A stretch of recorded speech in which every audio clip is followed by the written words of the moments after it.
আসসালামু আলাইকুম। আশা করি সকলে ভালো আছেন। আজকে চলে এসলাম আবারও নতুন একটা রেসিপি নিয়ে, মটর পোলাও রেসিপি।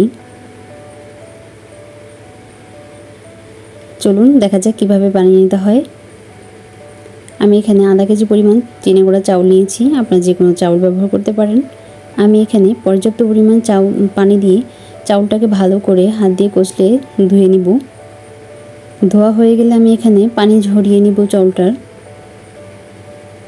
এবং চুলায় একটা প্যান বসিয়ে দিয়েছি। এখানে কিছু পরিমাণ আমি সয়াবিন তেল দিয়ে দিচ্ছি। তেলটা একটু গরম হয়ে আসলে আমি এখানে কিছু পরিমাণ পেঁয়াজ দিয়ে দিব। পেঁয়াজটা একটু তেলের সাথে ভালো করে একটু নেড়েচেড়ে মিশিয়ে নিব। এটা বেশি ভাজার প্রয়োজন হয় না। এখানে আমি দিয়ে দিব 3 টুকরো দারচিনি, 3-4টা গরম মশলা এবং 2-3টা লবঙ্গ দিয়ে একটু ভালো করে মিশিয়ে নেব যতক্ষণ পর্যন্ত এর থেকে একটা ভালো অ্যারোমা না আসছে। কিন্তু এটাকে বেশিটা ভাজা যাবে না, পুড়িয়ে ফেলা যাবে না। এই পর্যায়ে আমি এখানে চাউলটা দিয়ে দিচ্ছি এবং ভালো করে একটু নেড়েচেড়ে মিশিয়ে নিচ্ছি।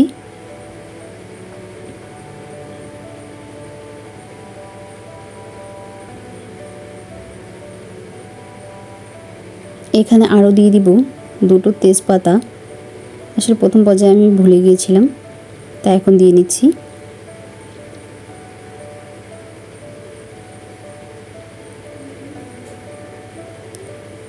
এখানে দিয়ে দিব 1 টেবিল চামচ আদা বাটা, 1 টেবিল চামচ রসুন বাটা দিয়ে ভালো করে মিশিয়ে নিব যাতে এর কাঁচা গন্ধটা চলে যায়, এবং চাউলটাকে এই পর্যায়ে ভালো করে ভেজে নিতে হবে।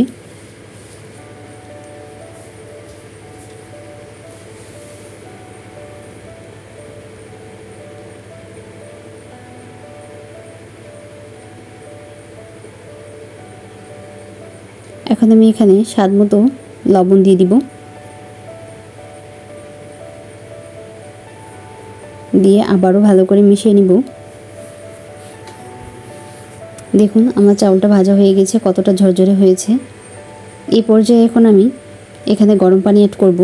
আপনারা যতটা চাউল নেবেন তার ডবল পরিমাণ পানি দিয়ে দিতে হবে। আমি এখানে পানিটা দিয়ে দিলাম এবং নেড়ে চেড়ে মিশিয়ে দিব। আমি এখানে কিছু পরিমাণ দুধ ব্যবহার করব, তার জন্য এখানে আমি দুধ দিয়ে দিলাম।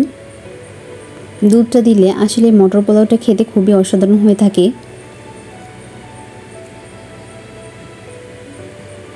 এখন আমি এখানে ঢাকনা দিয়ে ঢেকে কিছুক্ষণের জন্য রান্না করে নিব, যতক্ষণ পর্যন্ত পানিটা একটু শুকিয়ে না আসছে। আর এখানে আমি কিছু পরিমাণ মটরশুঁটি নিয়ে নিয়েছি। আমার পানিটা শুকিয়ে গিয়েছে। এই পর্যায়ে আমি এখানে মটরশুঁটি দিয়ে দিচ্ছি এবং 2-3টা কাঁচামরিচ দিয়ে দিলাম। নেড়ে চেড়ে একটু মিশিয়ে নিতে হবে। মিশানো হয়ে গেলে আমি এখানে এটাকে 15 মিনিটের জন্য দমে রাখবো।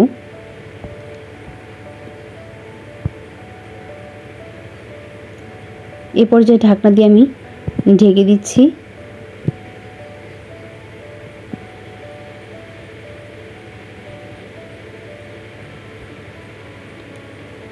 এবং চুলায় একটা তাওয়া বসিয়ে নিয়েছি।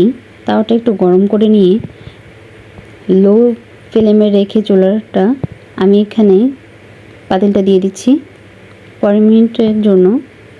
এখন আমি 15 মিনিট পরে ফিরে আসছি। দেখুন আমি নামিয়ে নিয়েছি, কতটা ঝরঝরে হয়েছে। মটরশুঁটির কালারটাও চেঞ্জ হয়নি, একই পর্যায়ে আছে।